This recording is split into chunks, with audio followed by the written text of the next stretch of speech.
Hello, good afternoon. This is a BBC News special on coronavirus, ahead of a Downing Street briefing from the Prime Minister at 5 o'clock. Our headlines. The UK Chief Medical Officers lower the COVID-19 alert level from 4 to 3, saying the threat was not as great because of the lockdown and the vaccination programme. The Prime Minister is set to confirm the latest stage of lockdown easing at that Downing Street press briefing in half an hour's time. It'll mean that from 1 week today, people in England will be able to go to the pub or restaurant inside and visit other people in their home. Hugging will be allowed again, but the government is expected to urge people to be cautious over physical contact with others. So we'll bring you more on that in the government's coronavirus briefing. It's led today, as we said, by the Prime Minister Boris Johnson, also England's Chief Medical Officer Chris Whitty, and the government's Chief Scientific Advisor Sir Patrick Vallance. And we'll also be looking at the current restrictions in Scotland, Wales and Northern Ireland, and what is planned next for easing restrictions for people living in those areas.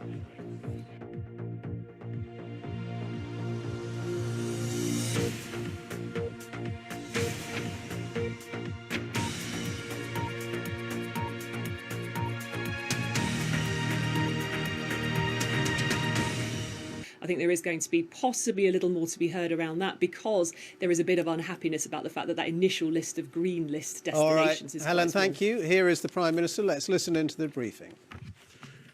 Good afternoon, everybody. I want to begin by thanking everyone again for your patience and for the sacrifices that you've been making.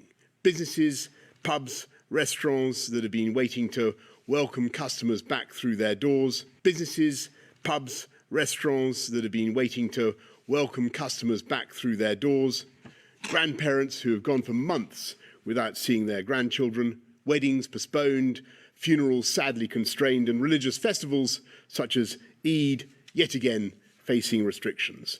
And I want to thank you particularly because your efforts have so visibly paid off, giving us the time to vaccinate more than 2/3 of all adults across the UK, with more than 1/3, nearly 18 million people, also receiving their second dose, and thereby unquestionably saving many lives. And so it's precisely because of your efforts that I can confirm today that we've met our 4 tests for further easing the lockdown in England. And Chris will run through the details in a minute. But with deaths and hospitalisations at their lowest level since last July, the UK's 4 chief medical officers today agreeing a reduction in the alert level, the data now support moving to step 3 in England from next Monday, the 17th of May. This means the rule of 6 or 2 households that is applied outdoors will now apply indoors, and the limit for outdoor meetings will increase to 30. From next Monday, you'll be able to sit inside a pub and inside a restaurant. You'll be able to go to the cinema, and children will be able to use indoor play areas. We're reopening hostels, hotels, B&Bs.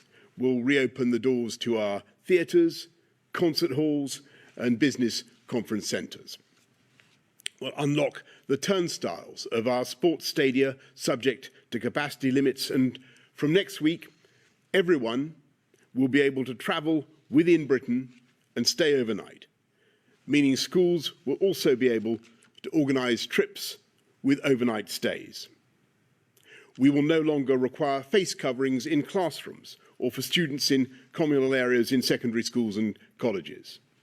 All remaining university students will be able to return to in-person teaching, where they should be tested twice a week. We will increase the number of named visitors for those in care homes from 2 to 5. And residents will have greater freedoms to leave their home without having to isolate on their return. This unlocking amounts to a very considerable step on the road back to normality, and I am confident that we will be able to go further. Subject to the impact of step 3 on the data, we remain on track to move to step 4 on the 21st of June, and to give business more time to prepare, will be saying more later this month about exactly what the world will look like and what role there could be, if any, for certification and social distancing.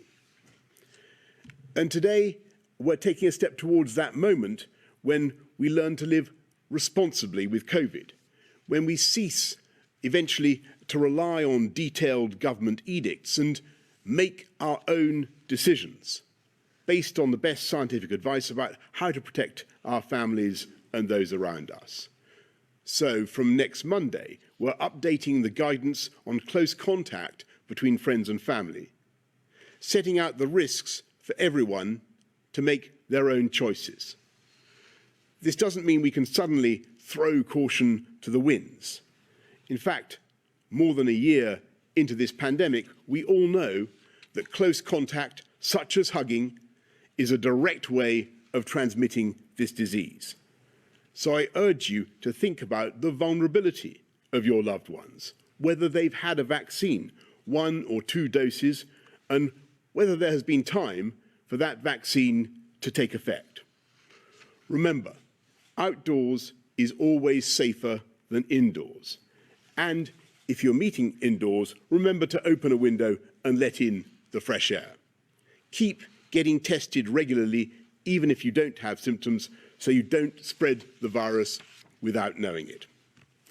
And whatever you decide, I must ask you to continue to follow social distancing when not with friends and family, including in workplaces, shops, pubs, restaurants, and other settings. We only have to look at the very sad situation in other countries to see the lethal potential still of this virus, and we must continue to fight the spread of variants here in the UK. While we have no evidence yet to believe that these variants are completely vaccine resistant, we must remain vigilant. So, please remember, hands, face, space, and fresh air. And as we mark Mental Health Awareness Week, perhaps also take a moment to check in on friends and family and see how they are doing after all that we have been through together. Or, if you're struggling yourself, get the support that you need. Today, we are announcing the single biggest step on our roadmap, and it will allow us to do many of the things that we've yearned to do for a long time. So let's protect these gains by continuing to exercise caution and common sense. Thank you, and over to Chris. Thank you, Prime Minister. The ministers actually set out 4 tests for moving between the stages, and I'd just like to lay out the data behind each of these tests. First slide, please. Thank you, Chris. Francis from Lincoln. How they should prepare by the end of this month, getting ready for June the 21st. Chris or Patrick, anything you want to add on the great hugging question? Well, not on hugging, but I'll answer on the question about the post June the 21st. I mean, what the modellers have done is made an assumption there's still some residual reduction in transmission. Produce some evidence of identity. So that's the reason. Okay, everybody, thank you very much indeed. Thank you. Well, that's the end of the coronavirus briefing there from the Prime Minister in Downing Street. Bruce is coming up with the BBC News at 6. Now the weather, though, with Chris Fawkes. The Minister has laid out. Next slide, please.